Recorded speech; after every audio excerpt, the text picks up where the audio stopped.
মা, তুই আমার গলার মধ্যে কি ঝুলাই দিলি? আরে বাবা, তুমি তো অন্ধ মানুষ। এখন তুমি যে এখানে থাকবে, হঠাৎ করে তোমাকে একটা গাড়ি ধাক্কা দিল বা কোনো মানুষই তোমাকে ধাক্কা দিল, তখন তখন তুমি কিভাবে বুঝবে? তাই আমি তোমার গলায় লিখে দিয়েছি যে আমার বাবা অন্ধ, কেউ আমার বাবাকে ধাক্কা দিবেন না। মা, তোর মাথায় এত বুদ্ধি, তুই তোর বাবাকে এত ভালোবাসস? ঠিক আছে, যা তাড়াতাড়ি ফিরিস। আচ্ছা বাবা, তুমি কিন্তু কোথাও যাও না, আমি আসতেছি। ঠিক আছে মা, যা।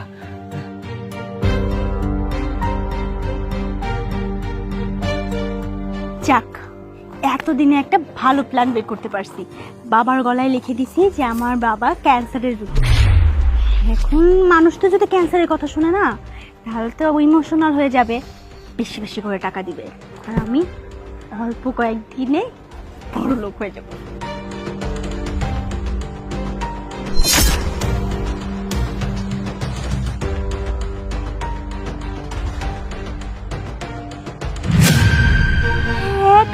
টাকা একজনে সে 1000 টাকা দিয়ে গেছে। তার মানে তো আমি যদি এই ব্যবসা কয়েকদিন চালু রাখতে পারি, ওয়াও, আমি বড় লোক হয়ে যাব।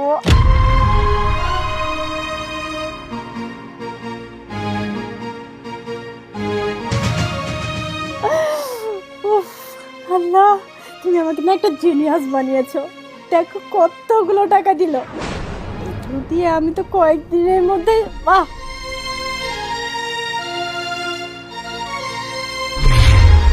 আমার ক্যান্সার হয়েছে, আমাকে সাহায্য করুন। দেখে তো লোকটাকে ভালোই মনে হচ্ছে, কিন্তু আল্লাহ তাআলা এত বড় একটা রোগ দিয়ে দিয়েছে। যাই হোক, আজকে তো আমি স্যালারি পেয়েছি, একটা কাজ করি, অর্ধেক স্যালারির টাকা একে দিয়েছি।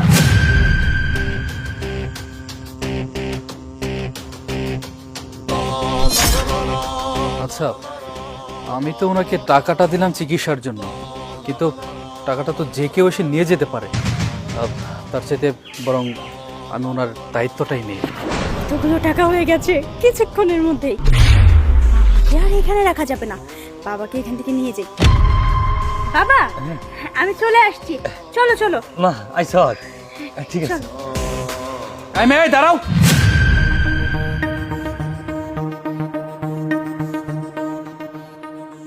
আচ্ছা কাকা, আপনার ক্যান্সার কতদিন হলো হয়েছে? বাবা, আমার তো কোনো ক্যান্সার রোগ হয় নাই, আমি তো শুধু অন্ধ। আরে আপনি এটা কি বলছেন? আপনার গলায় ঝুলিয়ে রেখেছেন আমার ক্যান্সার হয়েছে, আমাকে সাহায্য করুন। তো আপনি এখানে সাহায্য বদলে? আরে আপনি চুপ করুন তো, কি উল্টাপাল্টা বলছেন আপনি? বাবা, এই লোকটা না আমাদেরকে ডিস্টার্ব করতেছে। চলো তো আমরা তাড়াতাড়ি বাসায় যাই, চলো। এই মেয়ে, দাঁড়াও, তুমি একটা কথাও বলবে না। আচ্ছা কাকা, আপনি সত্যি করে বলুন তো, আপনার গলায় লেখা আছে যে আমার ক্যান্সার হয়েছে, আমাকে সাহায্য করুন, কিন্তু আমার না এই ব্যাপারটা নিয়ে খুব সন্দেহ মনে হচ্ছে। আচ্ছা, আপনি সত্যি করে বলেন তো কি হয়েছে? মা, তুই এটা কি করলি? টাকার লোভে তোর বাবার গলায় ক্যান্সার রোগী সাজাইয়া তুই টাকা পয়সা তুলতাছস? তুই একটা মাত্র মেয়ে আমার, তোর লাগে আমি কি না করছি, সবই কিছু করছি। আরে তুই চাইলে সবকিছু তোর নামে লিখে দিতাম, তুই আমার মান সম্মান সবকিছু দূরে মিশে দিছস। মা, তুই যে কাজটা আজ করছস, আল্লাহ যদি ব্যত্রাজি হয়ে এই কঠিন রোগটা, ক্যান্সার রোগটা আমার গায়ে দেয়, তাহলে তো আমি তোর সাইরা সিনেও বিদায় হয়ে যাবো। তুই কাকে বাবা ডাকবি? আমি মা কাকে ডাকবো? মা, তুই এই কাজটা কেন করলি? বুঝতে পারছি মা, আমি তোর কাছে অনেক বোঝা হয়ে গেছি, তাই তুই ভিক্ষুক সাজায়া টাকা তুলতাছস।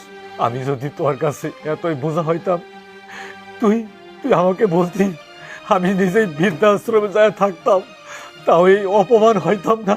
বাবা, আমার না ভুল হয়ে গেছে, তুমি আমার উপর রাগ করো না, প্লিজ আমাকে মাফ করে দাও। আমি এমন কাজ আর কখনোই করব না। ছি ছি ছি ছি ছি, আরে আমার তো ভাবতেও ঘৃণা লাগছে যে তুমি ওনার মেয়ে।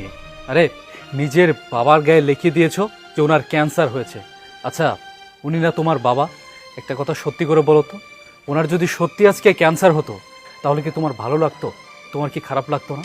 দেখো, তোমাকে একটা কথা বলি, তুমি আমার কাছে ক্ষমা চাচ্ছ না, এই ভুলটা আর দ্বিতীয়বার করো না। আজকে সত্যি সত্যি যদি তোমার বাবার ক্যান্সার হতো, তোমার কি ভালো লাগতো? দেখো, তুমি যে কাজটা করেছো না, তোমার এই কাজটা করা মোটেই উচিত হয়নি। আশা করছি ভবিষ্যতে কোনোদিন এমন কোনো কাজ করবে না। বাবা, তুমি আমার মেয়েটারে অপমান আর কইরো না, মেয়েটারা কষ্ট করে মানুষ করছি, তার প্রতিদান আজকে পাইলাম। মা চল। এই যে আপনার টাকাগুলো, আর বাকি যে টাকাগুলো আছে আপনি মসজিদে দান করে দিবেন।